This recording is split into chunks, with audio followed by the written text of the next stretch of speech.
여러분, 지금 이 말을 듣고 계신 분들께 먼저 여쭤봐도 될까요? 자식이 생각납니까? 눈을 감으면 그 아이의 어린 시절, 얼굴이 떠오릅니까?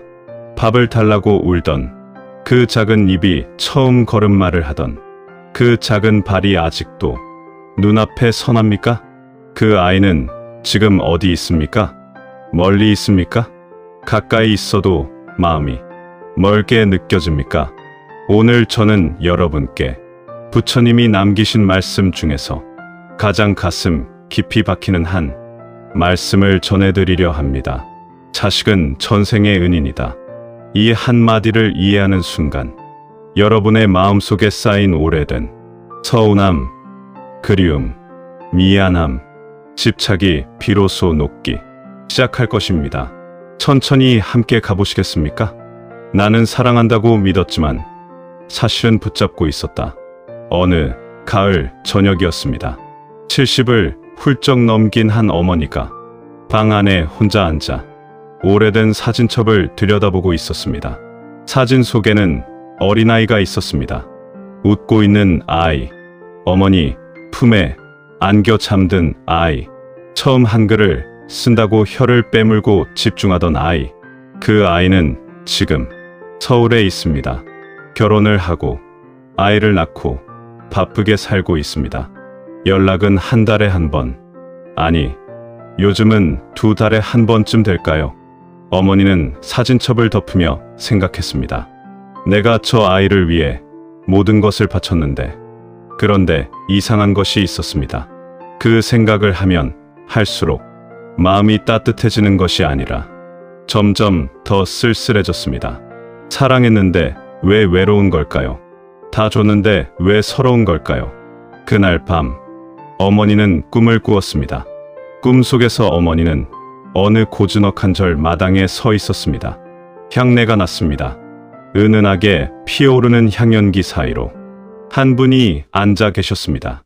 그분의 눈빛은 꾸짖지도 않고 칭찬하지도 않고 그저 깊고 따뜻하게 어머니를 바라보고 있었습니다. 어머니는 그분 앞에 무릎을 꿇었습니다. 그리고 오래 참았던 눈물이 마침내 흘렀습니다. 세존이시여, 왜 사랑이 괴로움이 되었습니까? 저는 분명히 사랑했는데 왜 이렇게 아픈 것입니까? 부처님은 천천히 입을 여셨습니다. 그것은 사랑이 아니라 집착이기 때문이다. 어머니는 그 말을 듣는 순간 무언가가 가슴 깊은 곳에서 쿵 하고 울렸다고 했습니다. 집착, 그 단어가 차갑게 느껴질 수도 있습니다. 하지만 부처님의 음성에서 그 말은 차갑지 않았습니다. 오히려 아주 깊은 연민으로 가득 찬 말이었습니다. 너를 탓하는 것이 아니다. 집착은 사랑이 너무 강했기 때문에 생겨난 것이다. 하지만 이제는 그 차이를 알아야 할 때가 왔다. 여러분, 사랑과 집착, 이 두 가지는 겉으로 보면 똑같아 보입니다. 둘 다 상대를 생각하고, 둘 다 상대를 걱정하고, 둘 다 상대가 잘 되기를 바랍니다. 그런데 결과가 다릅니다. 사랑은 주고 나서 가볍습니다. 집착은 주고 나서 더 무겁습니다. 사랑은 상대를 자유롭게 합니다. 집착은 상대를, 그리고 나를 묶어버립니다. 혹시 지금 이 말이 가슴에 걸리십니까? 그렇다면 잘 오셨습니다. 오늘 이 시간이 여러분을 위한 시간입니다. 첫 번째 지혜, 자식은 내 것이 아니다. 부처님 곁에는 안한다라는 제자가 있었습니다. 안한다는 기억력이 뛰어나고 부처님의 말씀을 하나도 빠짐없이 기억하는 제자였습니다. 어느 날 안한다가 옆에 앉아 있는데 한 어머니가 절로 찾아왔습니다. 얼굴에는 며칠째 잠을 못 잔 기색이 역력했습니다. 눈이 붓고 입술이 말라 있었습니다. 그 어머니는 부처님 앞에 주저앉아 말했습니다. 어머니, 부처님, 제 아들이 집을 떠났습니다. 멀리, 아주 멀리 가버렸습니다. 밤마다 걱정이 됩니다. 잘 자고 있을지, 밥은 먹는지, 아픈 데는 없는지, 제가 어떻게 해야 합니까? 어머니의 목소리가 떨렸습니다. 부처님은 잠시 눈을 감으셨습니다. 그리고 천천히 말씀하셨습니다. 부처님, 어머니, 모든 존재는 각자의 업을 따라 살아갑니다. 당신의 아들도 마찬가지입니다. 그는 그의 길을 가고 있습니다. 어머니가 물었습니다. 어머니, 하지만 저는 그 아이를 낳았습니다. 제가 키웠습니다. 그 아이는 제 것이 아닙니까? 어머니, 당신은 그 아이를 낳았습니다. 그러나 소유하지는 않았습니다. 부처님은 이어 말씀하셨습니다. 부처님, 강은 물고기를 낳지 않습니다. 하늘은 새를 소유하지 않습니다. 땅은 꽃을 붙잡지 않습니다. 그런데 왜 강이, 하늘이, 땅이 아름다운지 압니까? 흘러보내기 때문입니다. 담아두지 않기 때문입니다. 어머니는 고개를 들었습니다. 눈물이 뺨을 타고 흘렀습니다. 부처님이 말씀하셨습니다. 진정한 사랑은 보내주는 것입니다. 여러분, 이 말이 처음에는 서럽게 들릴 수도 있습니다. 그럼 자식을 포기하라는 말입니까? 아닙니다. 부처님이 말씀하신 보내준다는 것은 자식을 잊으라는 것이 아닙니다. 마음속에서 내보내는 것이 아닙니다. 저 아이는 내 아이이기 이전에 하나의 독립된 영혼이다라는 것을 인정하는 것입니다. 그 아이는 그 아이의 삶을 살아야 합니다. 그것이 그 아이에게 주어진 선물이기 때문입니다. 그리고 우리가 그것을 인정할 때 비로소 우리 마음도 조금씩 자유로워지기 시작합니다. 부처님은 그날 하나의 비유를 들려주셨습니다. 부처님, 어머니, 정원사를 상상해 보십시오. 정원사는 봄이 되면 씨앗을 심습니다. 날마다 물을 줍니다. 잡초를 뽑아주고 햇빛이 잘 들도록 가지를 정리해 줍니다. 그런데 어느 날 꽃이 핍니다. 정원사가 바라던 방향이 아닌 곳을 향해 꽃이 고개를 돌리며 피어났습니다. 이때 정원사가 그 꽃의 고개를 억지로 자신이 원하는 방향으로 돌려야 할까요? 어머니는 고개를 저었습니다. 어머니, 아니요. 꽃은 그 꽃이 원하는 방향으로 피어야 합니다. 부처님이 고개를 끄덕이셨습니다. 부모는 정원사와 같습니다. 씨앗을 심고 물을 주지만 꽃이 피는 방향은 꽃이 정합니다. 꽃은 태양을 향해 자랍니다. 그것이 꽃의 본능이고 그것이 꽃의 아름다움입니다. 우리가 그 방향을 막을 때 꽃은 시들기 시작합니다. 부처님은 조용히 물으셨습니다. 부처님, 지금까지 당신은 꽃을 키웠습니까? 아니면 꽃을 통제하려 했습니까? 이 질문은 저에게도 여러분에게도 아주 조심스럽게 던져지는 질문입니다. 자식이 원하는 직업을 말했을 때 우리는 어떻게 했습니까? 자식이 원하는 사람을 데려왔을 때 우리는 어떻게 했습니까? 자식이 우리와 다른 길을 가겠다고 했을 때 우리는 어떻게 했습니까? 틀렸다고 했습니까? 위험하다고 했습니까? 내가 뭘 안다고 했습니까? 그 말들이 사실은 사랑이었다는 것을 저도 알고 여러분도 압니다. 그러나 그 사랑이 때로는 꽃의 목을 조르는 줄이 되기도 했다는 것을 부처님은 우리에게 가르쳐 주시는 것입니다. 자식은 독립된 존재입니다. 이것이 첫 번째 지혜의 완성입니다. 두 번째 지혜, 자식의 실수는 실패가 아니다. 얼마 후 또 한 사람이 부처님을 찾아왔습니다. 이번에는 아버지였습니다. 어깨가 무겁게 처진 아버지, 눈빛이 흐리고 걸음이 힘없는 아버지. 그 아버지는 부처님 앞에 앉아 말했습니다. 부처님, 제 아들이 사업을 했다가 실패했습니다. 모든 것을 잃었습니다. 집도, 돈도, 자존심도. 저는 그 아이가 그 길을 가지 말라고 했습니다. 그런데 듣지 않더니 제가 어떻게 해야 합니까? 아버지의 목소리에는 슬픔이 있었습니다. 하지만 슬픔만 있는 것이 아니었습니다. 그 안에는 묘한 것이 섞여 있었습니다. 내가 말했잖아. 그 마음이 아주 조금 섞여 있었습니다. 부처님은 그것을 보셨습니다. 그리고 천천히 말씀하셨습니다. 아버지, 한 가지 물어봐도 되겠습니까? 당신의 아들이 실패했을 때 가장 먼저 든 생각이 무엇이었습니까? 아버지는 잠시 생각하다가 고개를 숙이며 말했습니다. 나 때문에 창피하다고 생각했습니다. 부처님은 조용히 말씀하셨습니다. 그것이 바로 분리되지 못한 마음입니다. 부처님이 이어 말씀하셨습니다. 자식의 실패가 내 실패가 될 때 자식의 성공도 내 성공이 됩니다. 그러면 자식은 자기 삶이 아닌 부모의 기대를 위해 살게 됩니다. 그 무게가 얼마나 무겁겠습니까?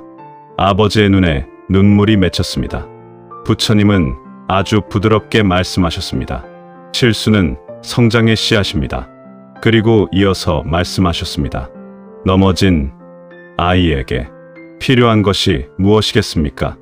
내가 말했잖아가 아닙니다. 괜찮다, 일어나라입니다. 부모가 그 말을 해주지 않으면 자식은 어디서 용기를 얻겠습니까? 부모가 품지 않으면 자식은 어디서 용기를 얻겠느냐? 여러분, 자식이 실패했을 때 우리는 두 가지 중 하나를 선택할 수 있습니다. 첫 번째는 내가 말했잖아입니다. 두 번째는 괜찮다입니다. 첫 번째 말은 나를 보호합니다. 나는 틀리지 않았다는 것을 증명합니다. 두 번째 말은 자식을 살립니다. 너는 여전히 사랑받고 있다는 것을 알려줍니다. 부처님은 물으십니다. 당신은 어떤 부모이고 싶습니까? 부처님은 그 아버지에게 이야기를 하나 더 들려주셨습니다. 아버지, 연꽃을 알고 있습니까? 연꽃은 맑고 깨끗한 물에서 피지 않습니다. 진흙 속에서 핍니다. 더럽고 어두운 진흙 속에서 긴 시간을 견디고 마침내 수면 위로 올라옵니다. 그 꽃이 아름다운 이유가 무엇이겠습니까? 진흙을 견뎌냈기 때문입니다. 아버지는 조용히 듣고 있었습니다. 인간의 지혜는 실패 속에서 자랍니다. 부처님은 말씀하셨습니다. 당신의 아들이 겪고 있는 이 실패가 그에게는 진흙입니다. 그 진흙이 없었다면 그 아이에게서 피어날 꽃도 없었을 것입니다. 그 과정을 막으려 하지 마십시오. 그 과정을 지켜보십시오. 그리고 믿으십시오. 부처님은 아버지를 위해 세 가지 실천법을 알려주셨습니다. 첫 번째 실천 감정을 먼저 바라보라. 자식의 실패 소식을 들었을 때 내 마음에 제일 먼저 올라오는 감정이 무엇인지 먼저 바라보십시오. 창피함입니까? 걱정입니까? 안타까움입니까? 그 감정을 정직하게 바라보는 것이 첫 번째입니다. 두 번째 실천 자식을 나와 분리하라. 자식의 인생은 내 인생이 아닙니다. 자식의 실패는 내 실패가 아닙니다. 그것을 마음속으로 되새기십시오. 저 아이의 이야기는 저 아이가 써야 한다. 세 번째 실천 비난보다 격려하라. 말 한마디가 씨앗입니다. 왜 이렇게밖에 못하니라는 씨앗이 심기면 자식의 마음에 자기 불신의 꽃이 핍니다. 괜찮아, 넌 할 수 있어라는 씨앗이 심기면 자식의 마음에 용기의 꽃이 핍니다. 버팀목이 되어주는 것이 사랑입니다. 자식이 넘어질 때 달려가서 대신 일어나 주지 마십시오. 자식 곁에 앉아서 내가 여기 있다고 말해 주십시오. 그것이 부처님이 말씀하신 버팀목이 되는 사랑입니다. 그날 저녁이 되었습니다. 절 마루에 여러 사람이 모였습니다. 아까의 어머니도 아버지도 있었고 이름 모를 다른 어른들도 조용히 앉아 있었습니다. 그때 맨 뒤에 앉아 있던 한 할머니가 손을 들었습니다. 흰 머리카락에 주름이 깊은 할머니. 목소리가 조금 떨렸습니다. 부처님, 저는 평생을 자식을 위해 살았습니다. 젊었을 때는 일했고 나이 들어서는 손자를 봐줬고 아플 때도 자식 걱정부터 했습니다. 그런데 이제는 제가 짐이 된 것 같습니다. 자식들이 저를 부담스러워하는 것 같습니다. 그 마음이 너무 아픕니다. 부처님은 그 할머니를 오래 바라보셨습니다. 그리고 아주 천천히, 아주 부드럽게 말씀하셨습니다. 사랑에도 계절이 있습니다. 봄에는 씨앗을 심어야 합니다. 여름에는 물을 주어야 합니다. 가을에는 열매를 거두어야 합니다. 그리고 겨울에는 쉬어야 합니다. 당신은 지금 겨울을 살고 있습니다. 봄부터 여름까지 당신은 최선을 다하셨습니다. 이제는 겨울을 허락하십시오. 쉬는 것도 사랑입니다. 할머니가 눈물을 흘렸습니다. 부처님은 이어 말씀하셨습니다. 그리고 한 가지 더. 자식들이 부담스러워한다는 그 느낌. 혹시 그것이 사실인지 확인하셨습니까? 아니면 그렇게 느껴지는 것입니까? 할머니가 잠시 생각하다가 말했습니다. 그냥 그렇게 느껴지는 것인 것 같습니다. 무아의 마음으로 사랑하라. 부처님이 설명하셨습니다. 무아의 사랑이란 무엇입니까? 내가 이만큼 했으니 돌아와야 한다가 아닌 나는 줄 수 있어서 행복했다입니다. 내 자식이니 내 곁에 있어야 한다가 아닌 저 아이가 행복하다면 나는 멀어도 행복하다입니다. 이 마음에 이르면 짐이 사라집니다. 서운함이 사라집니다. 그리고 그 자리에 고요하고 깊은 평화가 옵니다. 여러분, 무아의 사랑, 이것이 어렵게 느껴지십니까? 처음에는 어렵습니다. 그러나 이것은 포기가 아닙니다. 이것은 완성입니다. 사랑이 무르익으면 그 안에 있던 나가 조금씩 사라집니다. 그리고 순수한 사랑만 남습니다. 그것이 부처님이 말씀하신 가장 성숙한 사랑의 모습입니다. 달이 뜨고 절 마당이 고요해졌습니다. 부처님은 천천히 일어나 마당 가운데 서셨습니다. 그리고 멀리 어둠 속을 바라보며 말씀하셨습니다. 이제는 등대가 되십시오. 모든 사람이 조용히 들었습니다. 등대를 생각해 보십시오. 등대는 배를 쫓아가지 않습니다. 배를 붙잡지 않습니다. 배의 방향을 강요하지 않습니다. 그냥 빛을 냅니다. 그냥 그 자리에 서 있습니다. 그러면 배가 스스로 돌아옵니다. 길을 잃었을 때, 폭풍이 쳤을 때, 그 빛을 보고 돌아옵니다. 부모도 그렇습니다. 자식을 쫓아가지 않아도 됩니다. 자식에게 매달리지 않아도 됩니다. 그저 당신이 거기 있음을 알게 하십시오. 당신의 사랑이 꺼지지 않았음을 알게 하십시오. 그것으로 충분합니다. 저는 이 말씀을 들었을 때 오래 눈물이 났습니다. 얼마나 많은 부모님들이 자식에게 매달리다가 자식에게 상처를 주고 또 자신도 상처를 받았는지, 그것이 사랑의 부족이 아니라 방법을 몰랐기 때문이었습니다. 부처님은 마지막 3가지 실천을 알려주셨습니다. 첫 번째 실천, 연락하고 싶은 마음을 점검하라. 자식에게 연락하고 싶을 때 잠깐 멈추십시오. 이 연락이 자식을 위한 것인가? 아니면 내 불안을 달래기 위한 것인가? 이 질문을 먼저 해보십시오. 그 답이 나오면 무엇을 해야 할지 자연스럽게 알게 됩니다. 두 번째 실천, 서운함을 내려놓으라. 자식이 연락하지 않을 때, 자식이 명절에 오지 않을 때, 그 서운함을 붙들고 있으면 그것이 마음속에서 독이 됩니다. 서운함을 내려놓는다는 것은 자식을 용서하는 것이 아닙니다. 내 마음의 짐을 내려놓는 것입니다. 세 번째 실천, 걱정을 부처님께 맡겨라. 기도하십시오. 부처님, 제가 모든 것을 다 챙길 수 없습니다. 제 자식의 앞날을 당신께 맡깁니다. 이 기도를 드리는 순간 당신의 어깨에서 오래된 무거운 짐이 하나 내려갑니다. 진정한 사랑은 붙잡지 않습니다. 등대는 폭풍 속에서도 그 자리를 지킵니다. 여러분도 그럴 수 있습니다.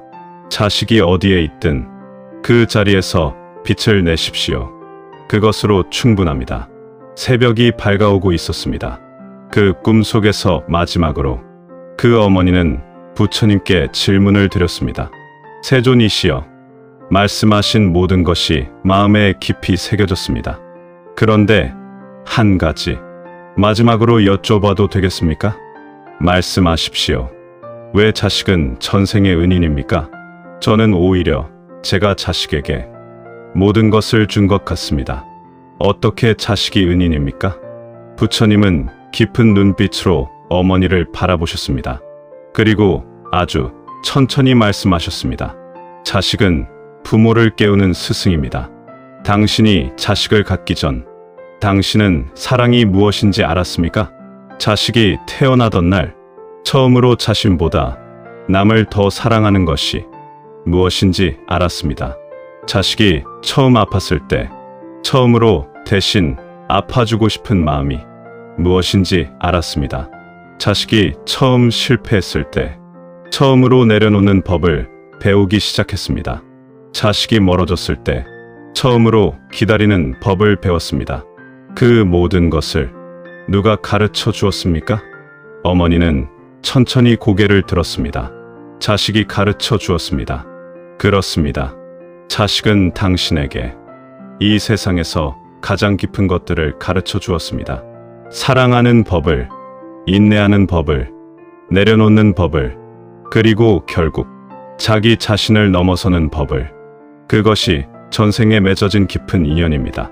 그 아이는 이 생에 당신에게 와서 당신을 더 아름다운 사람으로 빚어준 것입니다. 그것이 은인이 아니고 무엇이겠습니까? 어머니는 눈물을 흘리며 말했습니다. 저는 자식을 키운 것이 아니라 자식에게서 배우고 있었던 것이군요. 부처님이 조용히 미소 지으셨습니다. 사랑하되 소유하지 말라. 보호하되 간섭하지 말라. 가르치되 강요하지 말라. 이것이 부처님이 부모에게 남기신 마지막 가르침입니다. 이 세 마디를 마음에 새기십시오. 사랑하되 소유하지 말라. 그 아이는 내 것이 아니라 내 곁에 온 것입니다. 보호하되 간섭하지 말라. 울타리는 되어주되 감옥이 되지는 마십시오. 가르치되 강요하지 말라. 씨앗을 심었으면 피어나는 것을 믿으십시오. 그날 아침 어머니는 잠에서 깼습니다. 꿈이었습니다. 하지만 꿈이 아닌 것도 같았습니다. 어머니는 창가에 앉아 따뜻하게 쏟아지는 아침 햇살을 바라보았습니다. 햇살은 창문을 통해 쏟아지고 있었습니다. 방 안의 구석구석을 비추고 있었습니다. 그러나 햇살은 어디에도 붙어 있지 않았습니다. 비추면서도 붙잡지 않는 것. 그것이 빛의 본성이었습니다. 그리고 어머니는 생각했습니다. 부모의 사랑도 그래야 하는구나. 햇빛처럼 비추되 붙잡지 않는 것. 부모의 사랑은 햇빛과 같습니다. 비추되 붙잡지 않습니다. 사랑은 놓아줄 때 비로소 완성됩니다. 그리고 자식은 전생의 은인입니다. 그 아이가 당신 곁에 온 것은 그 아이를 위해서만이 아니라 당신을 위해서이기도 했습니다. 당신을 사랑하는 사람으로, 인내하는 사람으로, 아름다운 사람으로 빚어주기 위해서. 여러분, 오늘 이 이야기가 마음 깊은 곳에 닿으셨기를 바랍니다. 지금 자식이 보고 싶으시다면 전화 한 통 하십시오. 그냥 목소리 듣고 싶어서 전화했다고. 그 말 한마디가 오늘 당신과 자식 사이에 새로운 봄을 시작할 것입니다. 감사합니다. 오늘 영상이 마음에 드셨다면 구독과 좋아요가 큰 힘이 됩니다. 댓글에 자식에 대한 이야기를 나눠주시면 제가 하나하나 읽겠습니다. 다음 영상에서 또 만나겠습니다.